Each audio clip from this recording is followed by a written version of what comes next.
Dios le bendiga, mis amados hermanos, una vez más. Damos gracias al Señor y nos hemos gozado con las alabanzas.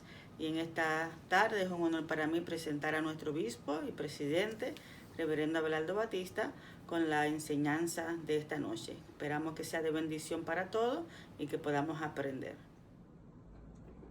Dios le bendiga en este día, a nombre de la Iglesia Casa de Dios. Amén. Quiero agradecer a la pastora reverenda Marlene Batista por este privilegio que me da de dirigirme a usted en este día, especialmente en estos días de Semana Santa, la que muchos llaman la Semana Mayor. Y en el corazón de la fe cristiana está el misterio pascual, la pasión, la muerte, la resurrección y, por supuesto, la ascensión de nuestro Señor Jesucristo.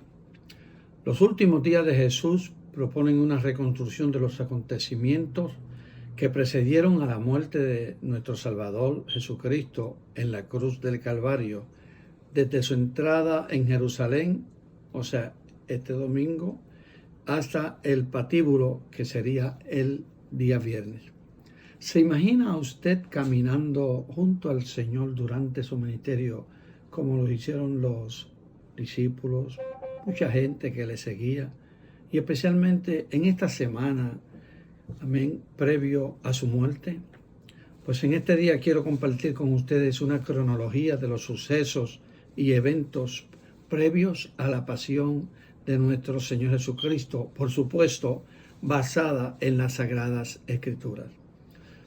Dependemos tanto del Antiguo como del Nuevo Testamento para hacer esta cronología exacta de estos sucesos de la Semana Santa. Y comenzamos con el domingo, que fue la entrada triunfal de Jesús a Jerusalén. Quiero hacer una aclaración, y es que no fue casualidad o coincidencia que Jesús muriera precisamente en el tiempo de la Pascua. La Pascua es la fiesta que celebraba la liberación de los hebreos de su esclavitud en Egipto. Pues cuando hablamos de lo que es la muerte de Jesús durante el tiempo de la Pascua, no cabe duda que fue planeada miles de años por el Dios Todopoderoso, quien iba a darle el cumplimiento a su plan de salvación para la humanidad. La Pascua era una sombra o símbolo de la realidad de la persona de nuestro Señor Jesucristo, que estaba para venir a la tierra. Primera de Corintios capítulo 5 y verso 7 nos dice: porque nuestra Pascua, que es Cristo, ya fue sacrificada por nosotros. Bien, la semana dice que el domingo es el primer día de la semana. Pues la semana comienza con el domingo. Amén. Y en Marcos 11, capítulo 1, 11, verso 1 en adelante, cuando se acercaban a Jerusalén junto a Betfagé y a Betania, frente al monte de los olivos, Jesucristo envió a sus discípulos y les dijo: id a la aldea que está frente de vosotros, y luego que entréis a ella, hallaréis un pollino atado en el cual ningún hombre ha montado. Desatadlo y traédmelo. Ellos hicieron lo que Jesús le dijo, y Jesús entró a Jerusalén montado en un pollino. La multitud gritaba: Hosana, bendito el que viene en el nombre del Señor. Bendito el reino de nuestro Padre David, que viene, Hosana en las alturas. Jesucristo entró a Jerusalén el primer día de la semana, domingo, que era el día de la celebración del Cordero para todos los judíos piadosos. Jesús, amén, en Jerusalén, allí visita el templo. Cuando nosotros analizamos Jesucristo, después que entra al templo, y de acuerdo a Marcos 11:11, dice la Biblia que regresó a Betania con los 12 discípulos. Betania era un suburbio que estaba a las afueras de Jerusalén, y quizás pernoctó allí con sus amigos Marta, María y Lázaro. En esa semana Jesús no se pasa ninguna noche en Jerusalén. Amén. Entonces, cuando continuamos la lectura de Marcos 11 para relatar los sucesos del lunes, según Mateo 21, Marcos 11 y Lucas 19, Jesús regresa nuevamente a Jerusalén Y al ver una serie de prácticas vergonzosas alrededor del templo, dice la Biblia que limpió lo que se estaba haciendo allí. El Evangelio de Juan también cuenta que reprendió la incredulidad de la multitud. Como dice Marcos capítulo 11, verso 12 al 19, al día siguiente, cuando salieron de Betania, también tuvo hambre y vieron de lejos una higuera que tenía hojas. Cuando se acercan a ella, Jesús ve que no tenía fruto. Entonces Jesús maldijo, amén, aquella higuera. Entonces Jesús le habló a la higuera: nunca, jamás coma nadie de tu fruto.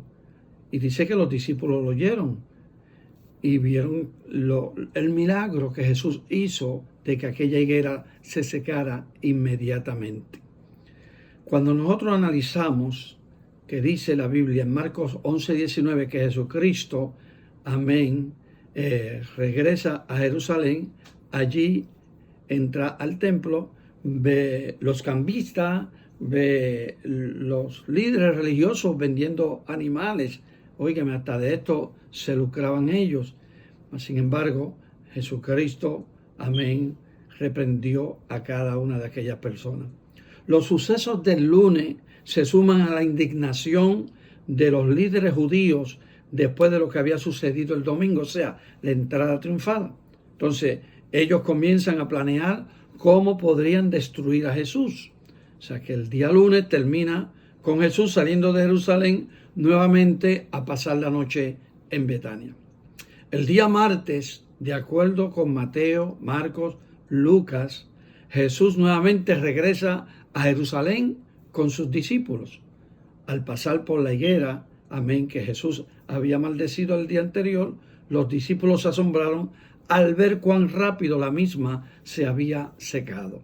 Esta maldición es una maldición simbólica de la nación de Israel por la falta de frutos, amén, delante de Dios. A nosotros también nos asombra que en el año 70 después de Cristo, un tiempo relativamente corto, después que muriera Jesús, la ciudad o la nación de Israel fue destruida. La advertencia también sirve para nosotros, amén, que no damos frutos y nos espera la destrucción. No es que queramos comparar lo que está sucediendo en la actualidad en el mundo, donde más de 160 países están siendo afectados con el COVID-19. Pero, como decíamos en el día de hoy en una reunión, no queremos juzgar, pero sí podemos ver cómo el pueblo o cómo el mundo le ha dado la espalda a Dios. Entonces, en aquel tiempo dice que los líderes judíos buscaban a Jesús, amén, el martes, y lo encuentran dentro del templo. Jesús fue a la confrontación con el líder del templo por lo que hizo el día anterior y, por supuesto, acerca de la entrada triunfal. Allí Jesús enseñó, amén, ampliamente, con parábolas y formas. Y la parábola, por ejemplo, la de la viña, la del banquete de bodas, también está la enseñanza del pago de impuestos y la reprimenda a los saduceos que negaban la resurrección. Por otro lado está la temerosa profecía sobre la destrucción de Jerusalén si los habitantes no se arrepienten. Y por supuesto, en Mateo 24 Jesús advirtió en este día que no quedaría piedra sobre piedra. Los sucesos del martes entonces los resumimos de la siguiente manera. Los líderes judíos cuestionan la autoridad de Jesús. Jesús declara 3 parábolas en el templo y los líderes judíos tratan de ponerle una trampa a Jesús, haciendo una aclaración que ya Jesús sabía lo que ellos estaban planeando. Y cada una de las 3 parábolas de Jesús compromete a los líderes religiosos judíos por no aceptarlo a él. Y de manera que ellos tratan de ponerle una trampa a él con 3 preguntas difíciles. Número 1, la trampa acerca del pago de tributos, la trampa acerca de la resurrección y la trampa acerca del gran mandamiento. O sea, el martes el Señor Jesús dice lo que aparece en Mateo capítulo 23, una denuncia muy fuerte contra los judíos. 7 veces Él le dice ay de vosotros, escribas y fariseos hipócritas. O sea, después que Jesús y sus discípulos dejan el templo, ya de regreso a Betania, Él se detiene en el Monte de los Olivos y le da a conocer a ellos el discurso que aparece en Mateo 24. Él les dice a sus discípulos otras parábolas en el capítulo 25, caminando de regreso a Betania y acerca de su regreso y el fin del mundo. Finalmente vemos a Jesús terminando el martes con estas observaciones a sus discípulos. Amén. Y la podemos encontrar en el capítulo 26, versos 1 y 2 de Mateo. Imagínense, si yo fuese a darle lectura a todo lo que aconteció esos primeros 2 días, podíamos estar aquí, amén, varios días hablando. Cuando hubo acabado Jesús todas las palabras que dijo a sus discípulos, dice, sabéis que dentro de 2 días se celebra la Pascua y el Hijo del Hombre será entregado para ser crucificado. Entonces fue el martes que los líderes judíos se reunieron para conspirar acerca de cómo podían matar a Jesús. Esto está relatado en Mateo capítulo 26, versos 3 y 5, que dice, entonces los principales sacerdotes, los escribas y los ancianos del pueblo se reunieron en el patio del sumo sacerdote Caifás y tuvieron consejo para prender con engaño, dígame bien, con engaño a Jesús y matarle. Pero decían, no durante la fiesta, para que no se haga alboroto en el pueblo. Recuerde que en esta ocasión llegaban a Jerusalén cerca de 200,000 personas de todo el mundo. En esta reunión los líderes judíos se dan cuenta que ellos tendrían que arrestar a Jesús rápidamente antes que llegara la fiesta de la Pascua. El día miércoles Jesús se percata de que los líderes judíos están resueltos, amén, a arrestarlo el día miércoles, de modo que él, amén, se pasa todo el día miércoles en Betania. Él sabía, amén, que aún no sería el tiempo oportuno para que él fuese arrestado. Entonces la escritura no se menciona mucho acerca del día miércoles, excepto que él pasa parte del día en la casa de Simón el leproso. Esto es en Betania. Y según Juan, capítulo 2, 12, versos 2 y 3, María de Betania ungió los pies de Jesús con un perfume carísimo. Y vemos cómo Judas objeta y Jesús lo reprendió y le dijo que María lo había ungido para su entierro, según Mateo capítulo 26, versos 6 al 12. El ungimiento de Jesús con ese ungüento de alto precio nos enseña a ofrecerle a Dios lo mejor que tenemos. Lamentablemente muchas personas le dan a Dios lo que le sobra, pero Dios nos invita para que le demos a Él lo mejor de nuestra vida, nuestro servicio, nuestro talento, amén, y también nuestra finanza, porque la obra de Dios depende de las finanzas nuestras. Mientras tanto, los malvados religiosos están acorralando a Jesús y conspirando contra él para quitarle la vida. El otro suceso que sucedió el día miércoles es que este día en que Jesús, amén, en que Judas conspira con los líderes judíos para traicionar a Jesús. Y según Mateo capítulo 26, versos 14 al 35, dice, entonces uno de los 12, que se llamaba Judas Iscariote, fue a los principales sacerdotes y les dijo, ¿qué me queréis dar? Y yo os lo entregaré. Y ellos le asignaron 30 piezas de plata. Y desde entonces buscaba la oportunidad para entregarle. El día jueves, que es el día siguiente, al inicio del día, Jesús le dio instrucciones a sus discípulos sobre cómo prepararse para la comida más sagrada que nosotros llamamos como la última cena. Y a lo largo del día ellos hicieron los preparativos en el aposento alto. Jesús le había enviado primero a sus discípulos para que prepararan la Pascua. El aposento alto, amén, ya estaba listo, de manera que los preparativos para la Pascua no le tomaron mucho tiempo. Y bajo el amparo de la oscuridad, Jesús entró en Jerusalén para comer la Pascua y pudo haber sido alrededor de las 7 o las 8 de la noche. Dios nos ha dado el privilegio de viajar a Israel, de viajar a Jerusalén, de llegar a ese lugar, amén, llamado el aposento alto. Allí adoramos a Dios, allí sentimos la presencia de Dios, allí se deja, amén, mover el Espíritu Santo a tal modo que a veces salimos compungidos, llorando, amén, de agradecimiento a Dios, de recibir la bendición de Dios y de saber que en ese lugar el Señor tomó la última cena con sus discípulos. ¡Wow! En memoria de su muerte, recordamos la celebración de la cena que Jesús compartió con sus discípulos. Interesante, ¿verdad que sí? Entonces, Pedro, por su parte, según Mateo 26:34, había prometido una y otra vez que él no negaría al maestro. Entonces, el maestro, por supuesto, le profetiza su negación. Jesús le dice, de cierto te digo, esta noche, antes que el gallo cante, me negarás 3 veces. Y así anunció que todos los discípulos se escandalizarían esa noche, con lo cual se cumpliría la profecía de Zacarías, capítulo 13 y verso 7. Levántate, oh espada, sobre el pastor y sobre el hombre, compañero mío, dice Jehová de los ejércitos. Heriré al pastor y las ovejas serán dispersas, mas tornaré mi mano sobre los chiquitos.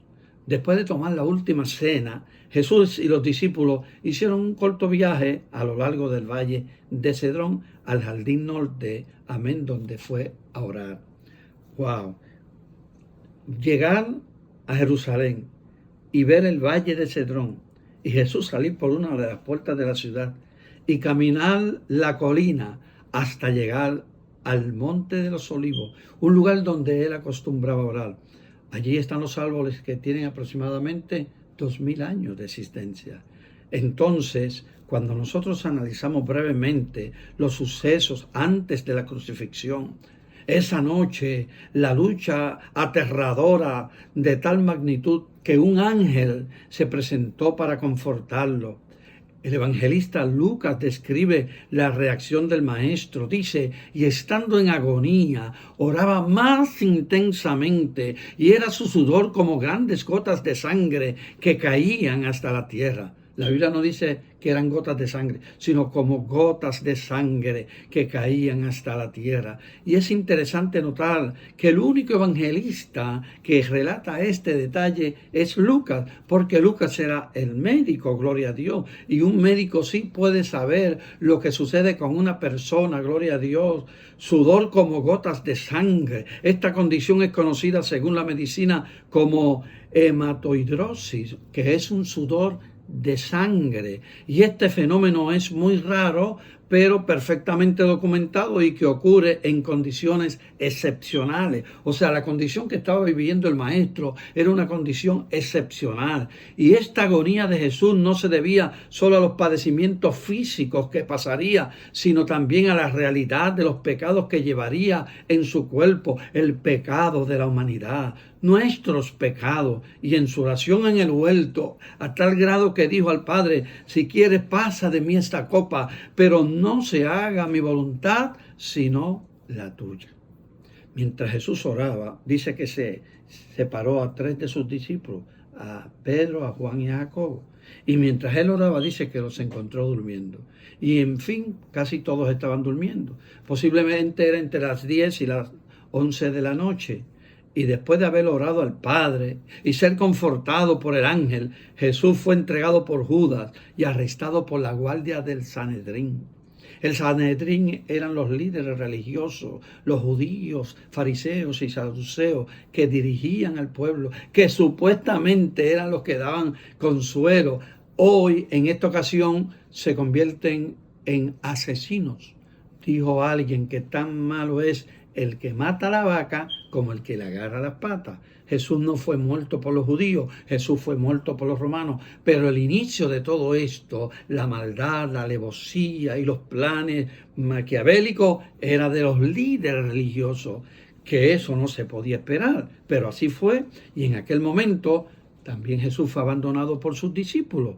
de Getsemaní fue llevado a la casa de Anás, que era el ex sumo sacerdote, y Jesús ahora se encuentra en la casa de Caifás, amén, y le hacen muchas preguntas, es abofeteado, y de la casa de Caifás, temprano en la mañana, dice que allí estaba toda vamos a decir, el grupo de los fariseos y saduceos, porque toda la noche Jesús fue procesado injustamente, maltratado por los líderes religiosos.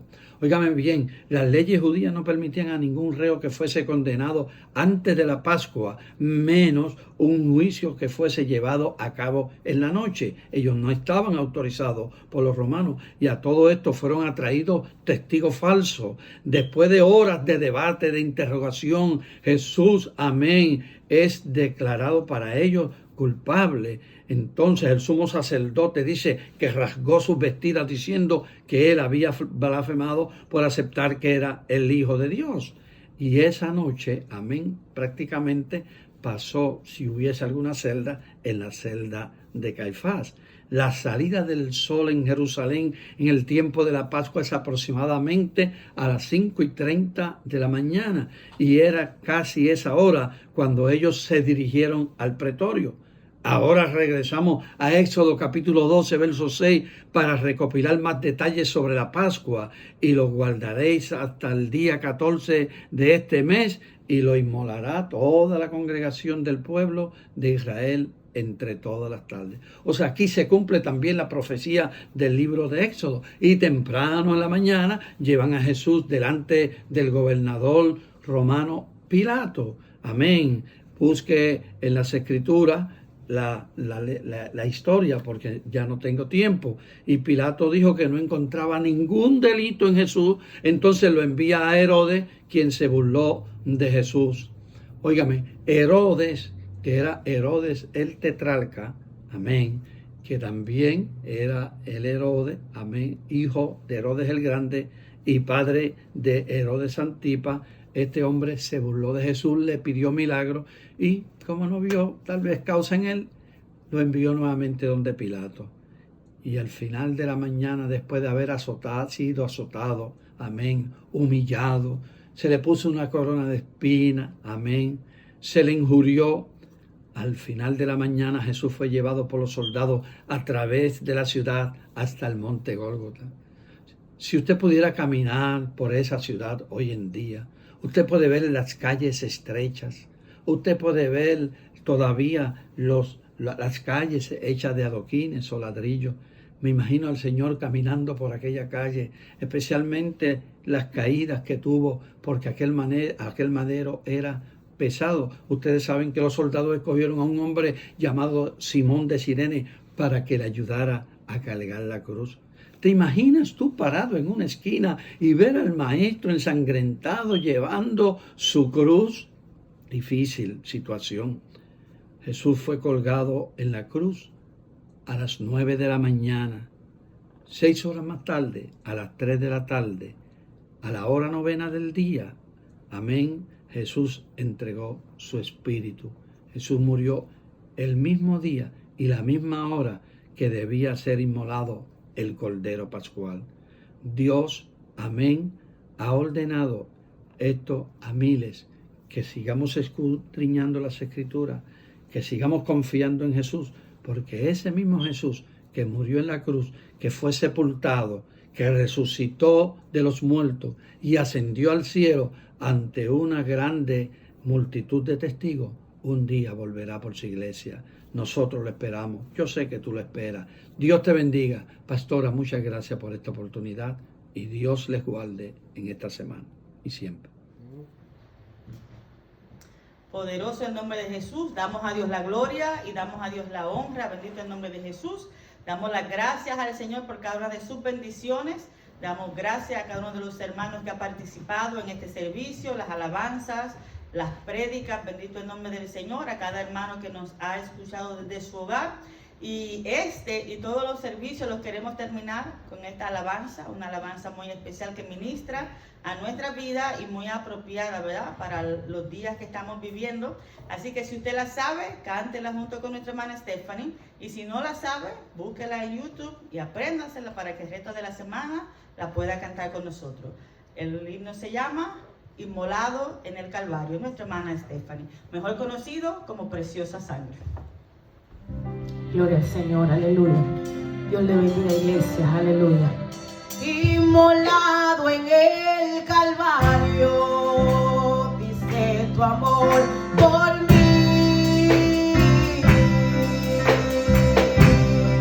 Y todo peso del pecado, sucio pecado, encima Él llevó.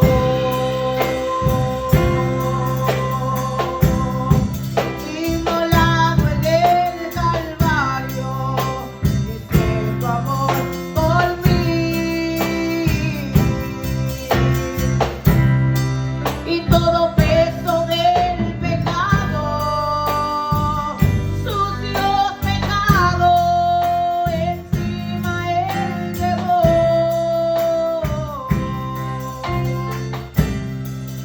Y sangre que me da la paz,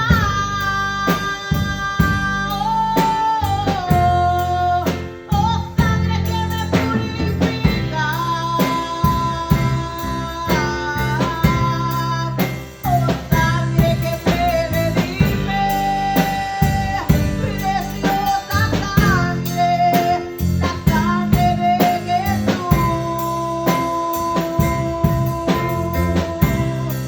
despreciado y desechado. Gloria al Señor, aleluya. El varón de dolor, Él llevó nuestra dolencia y fue herido por nuestra rebelión. Mas angustiado y afligido hasta la muerte, Él no abrió su boca, y de su trono hasta el pesebre, del pesebre al Calvario, y del Calvario a mí.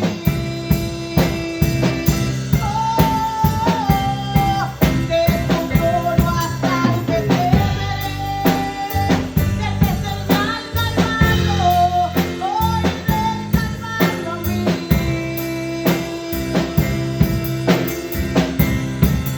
Y sangre que me da la paz,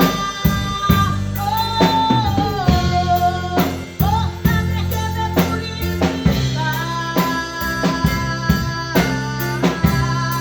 esa sangre que me redime, oh preciosa sangre, preciosa sangre, preciosa sangre, preciosa sangre, preciosa sangre, preciosa sangre, oh preciosa sangre,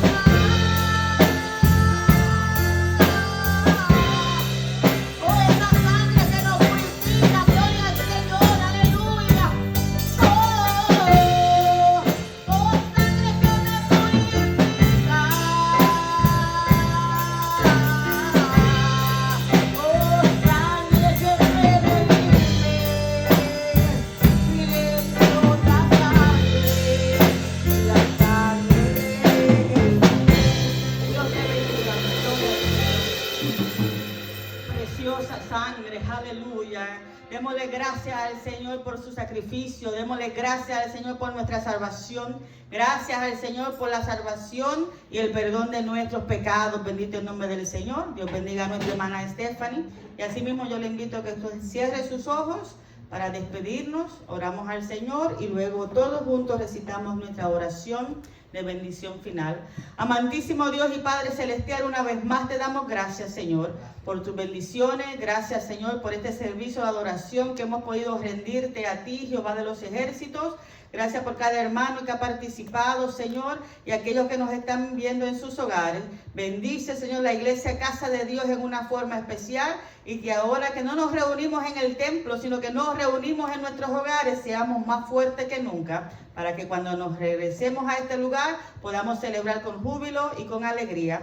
Llévanos con bien hasta nuestros hogares, Señor, y danos esta noche un sueño placentero y las fuerzas para el día de mañana. En el nombre de Jesús te damos gracias. Amén y amén. Jehová te bendiga y te guarde. Jehová es tu guardador. Jehová es tu sombra a tu mano derecha. El sol no te fatigará de día, ni la luna de noche. Jehová te guardará de todo mal. Él guardará tu alma. Jehová guardará tu salida y tu entrada desde ahora y para siempre. Amén. Y el pueblo de Dios dice, un fuerte abrazo.